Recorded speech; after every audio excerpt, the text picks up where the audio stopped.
सासू माँ, अगर बहू नहीं जाएगी तो आपकी बेटी भी मायके नहीं आएंगी। भाभी, आप यहाँ किचन में घुसी हुई हैं, चलो ना, बाजार नहीं जाना क्या? परसों राखी है, बस आज का दिन है, कल ऑफिस जाना है तो समय ही नहीं मिलेगा। उर्मिला ने अपनी जेठानी पूनम से कहा। पर मैंने तो 3 दिन हुए हैं राखी को कोरियर से भिजवा दी है। और वह पूनम की बात बीच में काटते हुए आश्चर्य से उर्मिला ने पूछा। जी, भेज दी मतलब? आप राखी पर जाओगे नहीं? आपका तो मायका लोकल है और आप घर नहीं जाती विवेक और राहुल भैया लोग को राखी बांधने?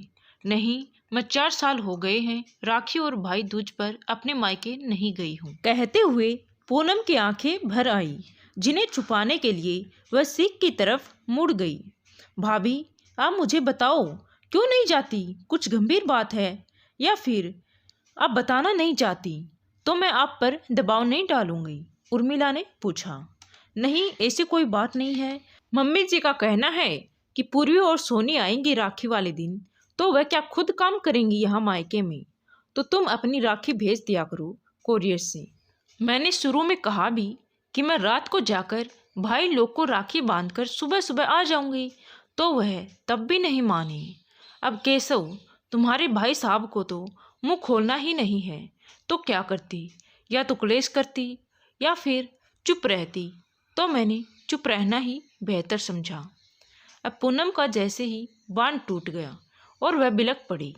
उर्मिला के मुंह से बोल ना फूटा, पर इतना तो समझ गई यही स्थिति अब कल फिर से रिपीट होने वाली है। अभी उर्मिला सोच ही रही थी कि पूनम की आवाज़ आई।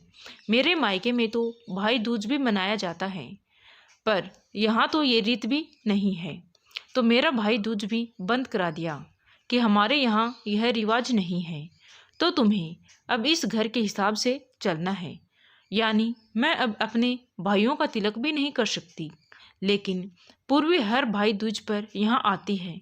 उसने अपने ससुराल में कहा है कि हम तो भाई दूज मनाते हैं। मज़े की बात तो यह है कि उसके ससुराल में भी भाई दूज नहीं मनाया जाता, लेकिन वह झूठ बोलकर सारा दिन यहाँ बिता कर जाती है। बेटियों का तो मायका है, पर बहुओं का, कहते हुए पूनम फिर से रोने लगी। उर्मिला ने जेठानी को चुप कराया।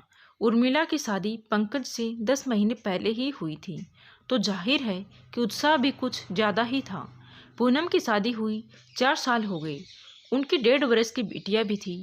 दोनों बहुएं कामकाजी थीं। आपस में दोनों समझदारी व प्यार से चलती थीं। सासू माँ सीमा जी को दोनों का बहनपना पसंद नहीं आया, पर उन्हें आराम मिल रहा था तो चुप रह जाती थी। बड़ी बहू पूनम पर उनका पूरा कंट्रोल था।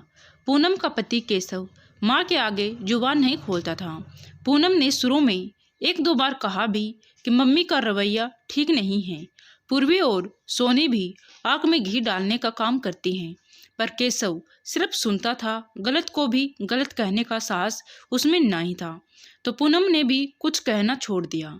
रात को डिनर करते समय उर्मिला ने सासू माँ से कहा, मम्मी जी, परसों राखी है, मैं और भाभी कल आधा दिन की छुट्टी लेकर बाजार चली जाएंगी।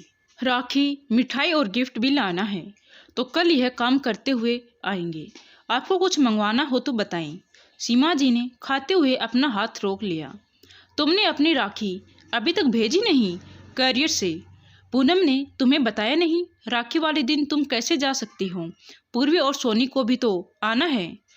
तो सीमा जी की बात बीच में काटते हुए उर्मिला बोली, हाँ तो आई ना, उन्हें किसने मना किया है? वह अपने मायके, हम अपने मायके। क्यों भाभी? कहते हुए उर्मिला ने पूनम की तरफ देखा। पूनम की सांस ऊपर नीचे होने लगी। बोली, कुछ नहीं। तो क्या त्योहार वाले दिन दोनों अपने मायके आकर यहाँ काम करेंगी? सीमा जी ने आवाज में तेजी लाकर पूछा। क्यों काम क्यों करेंगी? हम सुबह सुबह सब कुछ तैयारी करके जाएंगे, बस चपाती बनानी होगी तो वह तो बन ही जाएंगी। 8-10 चपाती ही तो डालनी होगी। भाभी मेरे साथ चली जाएंगी। रास्ते में ही उनका मायका पड़ता है, उन्हें वहां उतार दूंगी और शाम को हम साथ में आ जाएंगे। उर्मिला ने थोड़े में ही सारी बात रख दी। अब सीमा जी का भड़कना तो स्वाभाविक था। नहीं, पूनम ने तुम्हें बताया नहीं? राखी पर वह भी मायके नहीं जाती। घर की लड़कियां आएंगी तो यहाँ कौन करेगा? बहू हो तो बहू की तरह रहो।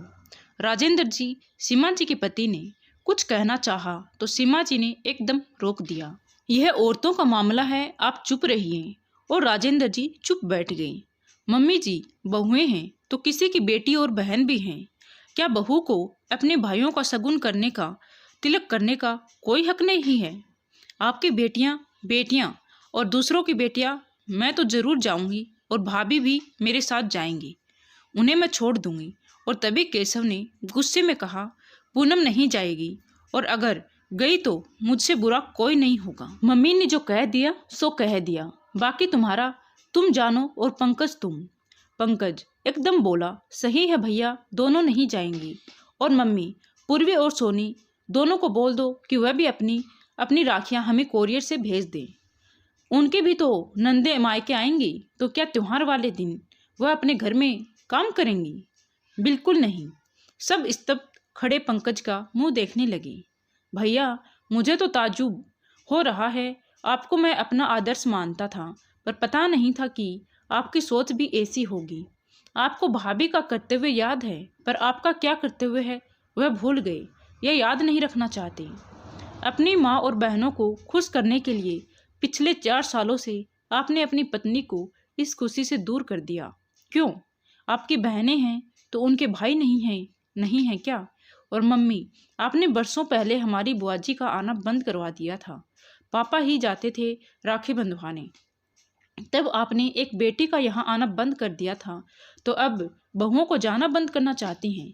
तो ठीक है, फैसला आप करो। अगर इस घर की बहुएं नहीं जाएंगी तो आपकी बेटी भी यहाँ नहीं आएंगी। वह राखी अपने घर मनाएंगी, या फिर यह 2 बेटियां भी अपने मायके जाएंगी। और ये कहता हुआ पंकज कमरे से बाहर चला गया और पीछे छोड़ गया गहन निस्तब्धता।